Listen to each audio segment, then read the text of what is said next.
तमिलनाडु के कुन्नूर में एक बहुत बड़ी घटना घटी है। दरअसल सेना का Mi-17 हेलीकॉप्टर क्रैश हो गया। इसमें कुल 14 लोग सवार थे, जिसमें देश के सीडीएस बिपिन रावत और उनकी पत्नी भी शामिल थी। इस घटना के बाद सेना ने वहां पहुंचकर रेस्क्यू ऑपरेशन चलाया। हालांकि इसमें 13 लोगों की मौत हो गई। जिन लोगों की मौत हुई, इसमें भारत के सीडीएस विपिन रावत भी शामिल थे। विपिन रावत का जाना देश के लिए एक बहुत बड़ी और अपूरणीय क्षति है। उनके निधन पर पीएम मोदी से लेकर रक्षा मंत्री तक ने ट्वीट किया है।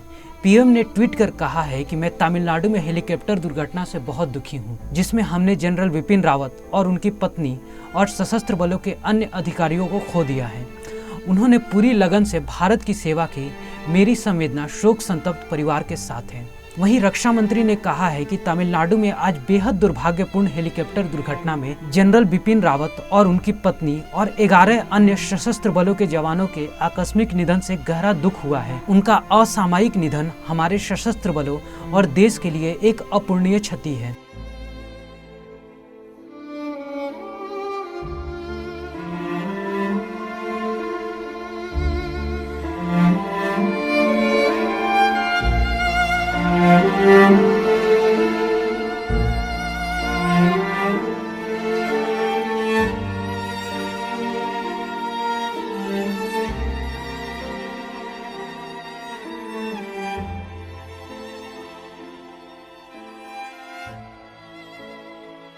बिपिन रावत केवल सैनिक भर नहीं थे।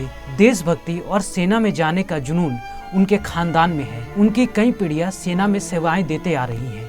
उनके पिता लेफ्टिनेंट जनरल लक्ष्मण सिंह रावत थे, जो कई सालों तक भारतीय सेना का हिस्सा रहे। बिपिन रावत का जन्म उत्तराखंड के पौड़ी गढ़वाल में हुआ था। उन्हें 1978 में भारतीय सैन्य एकेडमी देहरादून से 11 गोरखा राइफल्स की 5वीं बटालियन में नियुक्त किया गया था।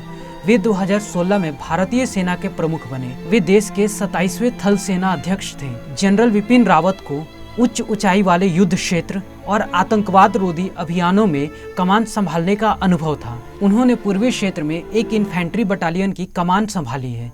भारत सरकार ने जनरल बिपिन रावत से वरिष्ठ 2 अफसरों लेफ्टिनेंट जनरल प्रवीण बख्शी और लेफ्टिनेंट जनरल PM हारिस को दरकिनार कर भारतीय सेना का प्रमुख बनाया था और इसको लेकर विवाद भी हुआ था। 30 दिसंबर को रावत को देश का पहला सीडीएस नियुक्त किया गया था। तब से वे इसी पद पे शुमार थे।